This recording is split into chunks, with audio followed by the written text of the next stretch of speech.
Adesso voglio dirvi una roba che mi dà sconvolto. Cosa è successo adesso? Beh, te lo sai vero che il mio marito non sopportava più Arturo, il meccanico. Beh, in garage avevo visto una busta dove lempa i soldi. E non avevo fatto caso. Topi, ma non me ne avevi mai parlato? Certo, perché Arturo li fece scappare tutti. Ma quando che nel freezer avevo trovato una scatola con scritto Arturo, polpette avvelenate. Come un lampo, avevo capito tutto. Le sta il bastardo di mio marito a fare Arturo.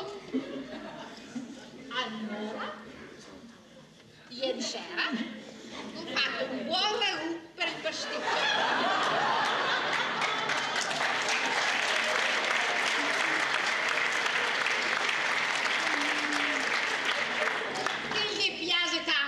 Caro Mario,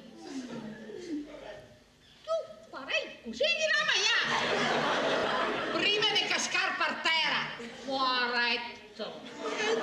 Tuo Mario è il tuo amore. È il mio amore. E il gatto Arturo sta maledetto.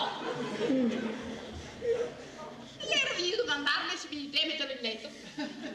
Dirò che ho fatto un infarto. Finché dormiva. Capita? Può capitare a tutti. Specie di magna, ragù per sorsi.